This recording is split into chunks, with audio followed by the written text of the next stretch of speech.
আসসালামু আলাইকুম।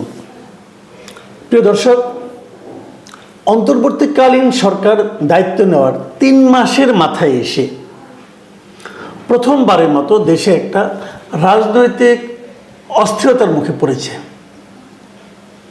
সংঘাত হবে কিনা জানি না, তবে একটা অস্থিরতা কিন্তু এর মধ্যে তৈরি হয়েছে এবং সেটা তৈরি হয়েছে আগামীকাল 10 নভেম্বর শহীদ নূর হোসেন দিবস উপলক্ষে। ওই দিবসটাকে কেন্দ্র করে এই দিবসটা আওয়ামী লীগ বরাবরই পালন করত। এই দিনে এরশাদের স্বৈরাচার বিরোধী আন্দোলনের সময় নূর হোসেন শহীদ হয়েছিলেন। বুকে লিখেছিলেন স্বৈরাচার নিপাত যাক, পিঠে লিখেছিলেন গণতন্ত্র মুক্তি পাক। এবং তখন আমরা সে আন্দোলনে ছিলাম। আমি নিজে তখন ঢাকা ইউনিভার্সিটির স্টুডেন্ট ছিলাম, সে আন্দোলনের সঙ্গে আমরাও জড়িত ছিলাম। সেই ঘটনাকে কেন্দ্র করে আগামীকালকে সেই দিবসটা পালনের উদ্যোগ নিয়েছে আওয়ামী লীগ। এবং তারা যে পোস্টারটা করেছে সেখানে লিখেছে 10 নভেম্বর শহীদ নূর হোসেনের স্মরণে ও গণতান্ত্রিক অধিকার প্রতিষ্ঠার দাবিতে বিক্ষোভ মিছিল বিকাল 3টা শহীদ নূর হোসেন চত্বর 0 পয়েন্ট ঢাকা। এই হলো পোস্টার। আপনারা পোস্টারটা দেখুন। এখন আওয়ামী লীগের কিন্তু পতনের পর, আওয়ামী লীগ সরকার পতনের পর, আমি আওয়ামী লীগের পতন বলছি না, আমি বলছি আওয়ামী লীগের যে সরকার ছিল সেই সরকারের পতনের পর এটাই আওয়ামী লীগের প্রথম কোনো প্রকাশ্য রাজনৈতিক কর্মসূচি পালনের উদ্যোগ। এবং এটাকে কেন্দ্র করে আওয়ামী লীগ যে বেশ জোরে সোরে নামছে এটা বুঝতে খুব একটা কষ্ট হচ্ছে না। কষ্ট হচ্ছে না এই কারণে তারা অনেকগুলো পোস্টার তাদের যে ফেসবুক পেজ আছে সেই পেজে তারা আপ করেছে। আপনারা এই পোস্টারগুলো দেখুন, খুবই ইন্টারেস্টিং পোস্টার। এবং আপনি এই পোস্টারগুলি খুব প্রভোকেটিং পোস্টার তাও বলতে পারবেন না। মানে এটার বিরুদ্ধে খুব উস্কে দেওয়া, মানুষকে উস্কে দেওয়া হচ্ছে তাও বলতে পারবেন না কিন্তু। যেমন একটা পোস্টারে লেখা আছে 10 নভেম্বর আসুন 0 পয়েন্টে, গুলিস্তান ঢাকা বিকেল 3টায়। আরেকটা পোস্টার আছে 10 নভেম্বর আসুন 0 পয়েন্টে বাংলাদেশে গণতন্ত্র পুনরুদ্ধারে। আরেকটা 10 নভেম্বর আসুন নূর হোসেন চত্বরে। আবার আরেকটা পোস্টার আছে 10 নভেম্বর ঢাকায় আন্তর্জাতিক গণমাধ্যম BBC, CNN, TRT world, Al Jazeera, Deutsche Welle, Telegraph সহ আরও আন্তর্জাতিক মিডিয়ার প্রতিনিধি উপস্থিত থাকবেন। সেনাবাহিনী ও পুলিশ কোনো ঝামেলা সৃষ্টি করবে না। আন্তর্জাতিকভাবে তারা এমনিতেই অনেক চাপে আছে, সবাই নির্ভয়ে আসুন। এটা কিন্তু কর্মীদেরকে উদ্দীপ্ত করার জন্য একটা পোস্টার। মানে তারা বলতে যাচ্ছে অনেক আন্তর্জাতিক এবং লোকাল সংবাদ মাধ্যমরা থাকবে, কাজে আপনাদের উপরে কেউ টর্চার করলে সেগুলি সংবাদ মাধ্যমে আসবে। সেনাবাহিনী এবং পুলিশ এমনি চাপের মুখে আছে, তারাও কোনো ঝামেলা করবে না, অতএব আপনারা সেই মিটিংয়ে আসুন। আওয়ামী লীগের নেতাকর্মীদেরকে আসার জন্য উৎসাহ দেওয়া হচ্ছে। আবার আরেকটা আছে, এই পোস্টারটা আমার ইন্টারেস্টিং মনে হয়েছে যে 10 নভেম্বর 0 পয়েন্টে নূর হোসেন চত্বরে আসবেন, পুলিশ, র্যাব, সেনাবাহিনীর বাধা কিভাবে ফাঁকি দেবেন। আগে বলছে তারা কোনো কিছু করবে না, আবার এখন বলছে তাদের বাধা আপনি কিভাবে ফাঁকি দিবেন, ফাঁকি দেওয়ার পথ শিখিয়ে দিচ্ছে। যেমন বলছে দলবদ্ধভাবে নয়, আসবেন একা একা, বিভিন্ন রুট চেঞ্জ করে গুলিস্তানে পৌঁছাবেন, সাথে মোবাইল থাকলেও সেই মোবাইলে কোনো ছবি, কোনো ওয়ালপেপার রাখবেন না যাতে আপনাকে আওয়ামী লীগ হিসেবে চিহ্নিত করতে পারে। যদি কোনো বাধা আসে অবশ্যই কোনো রকম ভাঙচুর বা নাশকতার ফাঁদে পা দেবেন না।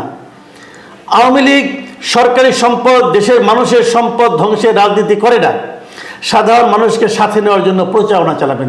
ভেরি ইন্টারেস্টিং পোস্টার কিন্তু এটা। আগের পোস্টারে বলেছিল যে পুলিশ, সেনাবাহিনী আপনাকে বাধা দেবে না কারণ তারা চাপে আছে।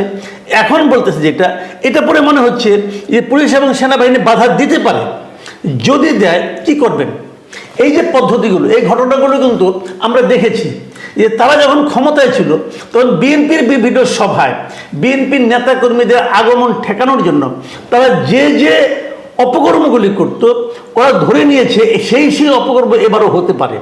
এবং সেইগুলিকে এড়ানোর জন্য বিএনপির নেতাকর্মী তখন যে পথ অবলম্বন করত সেই পথ তারা অবলম্বনের কথা তার নেতাকর্মীদের বলতেছে। এরকম আরও অনেক কিছু কিন্তু আছে।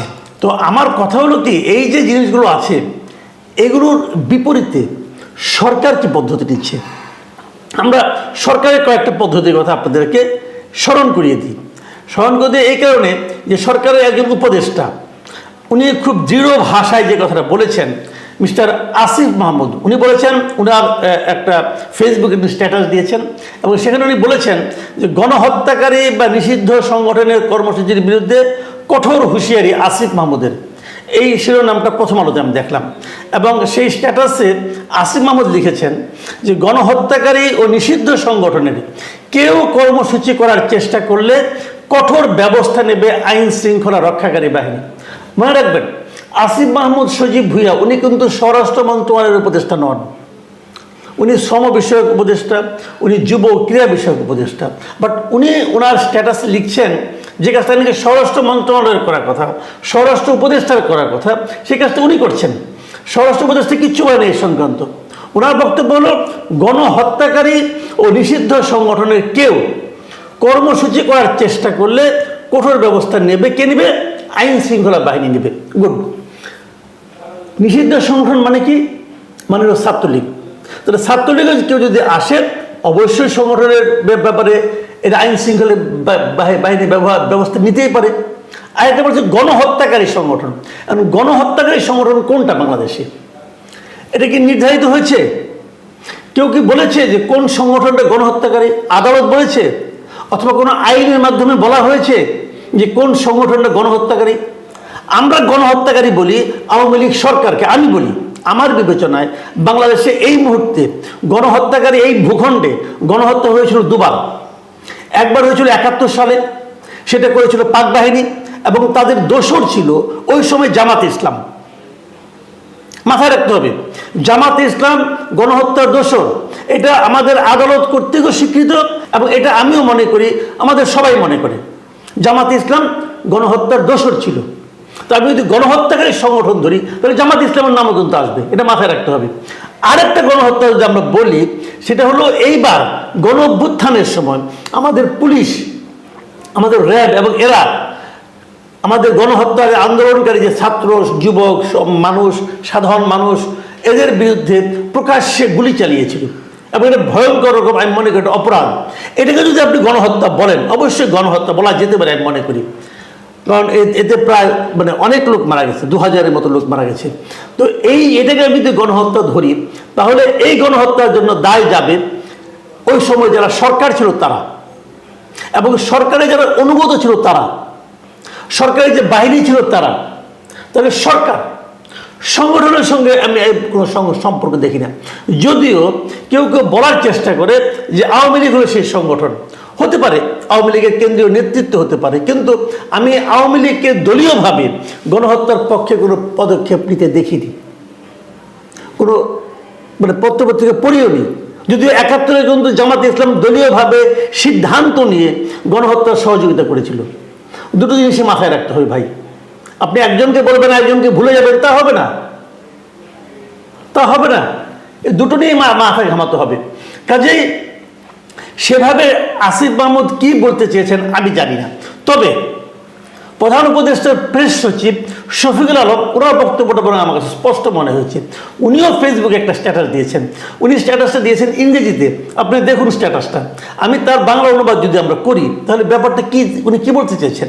উনি বলেছেন আওয়ামী লীগ এখন যে রূপে আছে, যে কারেন্ট ফর্মে আছে আওয়ামী লীগের ফর্মটা, তাতে এটি একটি ফ্যাসিবাদী দল। এই ফ্যাসিবাদী দলটিকে বাংলাদেশে বিক্ষোভ করার অনুমতি দেওয়ার কোনো সুযোগ নেই।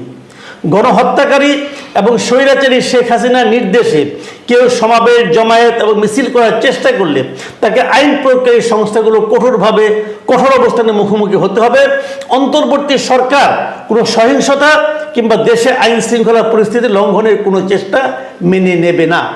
এই জায়গাটাতে একটা কথা আমি বলি আপনাকে, শেষে যে বাক্যটা, অন্তর্বর্তী সরকার কোনো সহিংসতা কিংবা দেশে আইন শৃঙ্খলা পরিস্থিতি লঙ্ঘনের কোনো চেষ্টা মেনে নেবে না, এটা একদম সত্য কথা। আমরা এটাও চাই, আমরা কোনো সংঘাত চাই না। কিন্তু উনি প্রথম যে কথাটা বলেছেন যে আওয়ামী লীগ এখন যে রূপে আছে তাতে এটি একটি ফ্যাসিবাদী দল, এই ফ্যাসিবাদী দলটিকে বাংলাদেশে বিক্ষোভ করার কোনো অনুমতি দেওয়ার কোনো সুযোগ নেই। আমি যেন শফিকুল আলমকে প্রশ্ন করতে চাই, আওয়ামী লীগ যে একটা ফ্যাসিবাদী দল, এটা সিদ্ধান্ত নিয়েছেন আপনারা? আপনাদের 3 মাস ক্ষমতায় আছেন, 3 মাসের মধ্যে সিদ্ধান্তটা অফিসিয়ালি নিলেন না কেন? নিয়ে নিতে পারতেন, আপনাদের আইন আছে, আপনাদের আইন করে নিতেন যে এটা একটা ফ্যাসিবাদী দল। যদি আপনি সিদ্ধান্তটা না নেন তাহলে আপনি এই কথাটা বলার এখতিয়ার রাখেন কিনা? আপনি সিদ্ধান্ত নিতে পারতেন, আপনারা আওয়ামী লীগকে নিষিদ্ধ করতে পারতেন। সেই নিষিদ্ধ নিয়ে সারা দুনিয়ার মানুষ কি বলতো না বলতো সেটা অন্য কথা, আমরা কি বলতাম সেটা অন্য কথা, কিন্তু সিদ্ধান্ত তো নিতে পারতেন। সিদ্ধান্ত তো নেন নাই কেন?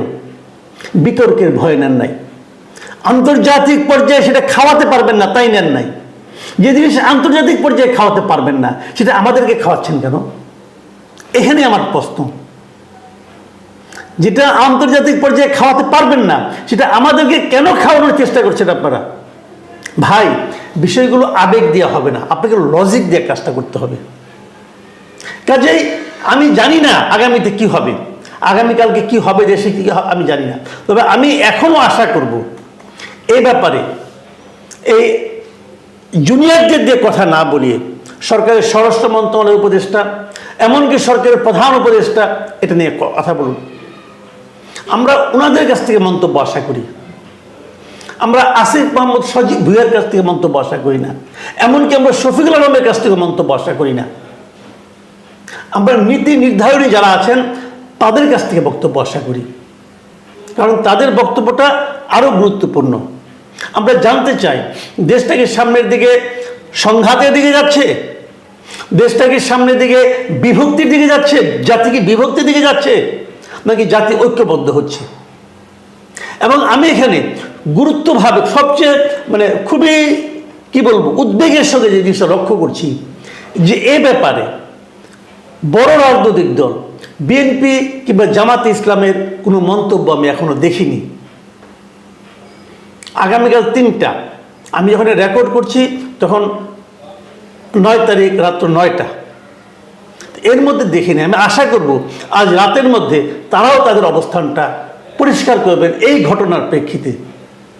কারণ আওয়ামী লীগ যদি কালকে আসতে থাকে, যদি পথে ঘাটে সংঘাত হয়, যদি মানুষের মোবাইল চেক করা হয় এবং যদি হইচই হয়, এবং আমি এর মাঝখানে আরেকটা ঘটনা বলি, ওইটা আমার কাছে খুব একটা কি বলবো খুব একটা কুৎসিত ঘটনা মনে হয়েছে। সেটা হলো শেখ হাসিনার আরেকটা ফোন আলাপ ফাঁস হয়েছে। সেই ফোন আলাপে শেখ হাসিনা খুব ইন্টারেস্টিংভাবে তার একজন কর্মীকে বলছেন যে এই অনেক কিছু বলেছেন, ওগুলো নিয়ে পরে আরেকটা কথা বলবো। আমি খুবই আপত্তিকর কিছু কথা উনি বলেছেন, সেটা নিয়ে আমি কালকে আলাপ করবো। আজকে বরং অন্য একটা কথা বলি যে উনি এই সমাবেশটা নিয়ে বলেছেন যে তোমরা আসবা, হাতে পোস্টার থাকবে এবং পোস্টারের মধ্যে আবার ট্রাম্পের ছবি থাকবে, তারপরে যদি সেটা নিয়ে কিছু হয় সেটা আবার ছবি তোলাবা, সেই ছবি আমরা ওখানে পাঠাবো। কি ভয়ঙ্কর পরিকল্পনা! ভাই, আপনি রাজনীতি করবেন করেন, আপনি কোথায় তো আপনাদের নাই রে ভাই। এখন আমি শেখ হাসিনাকে বলি ভাই আপনি সিনে নাই, বাংলাদেশের রাজনীতির যে ক্ষতি আপনি করে দিয়ে গেছেন, আপনি সিনে আসার চেষ্টা করেন না। আওয়ামী লীগ পলিটিক্যালি কি করবে না করবে আওয়ামী লীগের ব্যাপারে, আর আপনি যদি মনে করেন আওয়ামী লীগ আপনার প্রত্যেক সম্পত্তি, তাহলে তো ঝামেলা করে যাবে দেশ। এবং আওয়ামী লীগের নেতা কর্মীদের আপনি বিপদে ফেলে দিচ্ছেন। আর এটা কেমন কথা? বাংলাদেশে একটা অনুষ্ঠান হবে নূর হোসেনের অনুষ্ঠান, নূর হোসেনের স্মরণ সভা, সেখানে আপনি ট্রাম্পের ছবি দিতে বলেন কেন? তার মানে আপনি নিয়ন্ত্রণই খারাপ, আপনি চাচ্ছেন একটা হইচই বাঁধুক। এবং কে জানে আপনি নিজেই হইচই বাঁধাবেন কিনা, নিজের লোক দিয়ে 2-1 লাশ ফেলাই দেবেন কিনা, কে জানে। এইগুলি আমরা চাই না, আমরা এই সংঘাত চাই না। আমার পরিষ্কার কথা, কোনো ধরনের সংঘাত এই জাতি আর বহন করতে পারবে না। আমরা শান্তিপূর্ণ সহাবস্থান চাই, মতের অমিল থাকবে, মত নিয়ে বিতর্ক হবে, কিন্তু মারামারি হবে না, গায়ের জোরে কারো কণ্ঠ রোধ করার চেষ্টা হবে না। আমরা গণতন্ত্র চাই, আমরা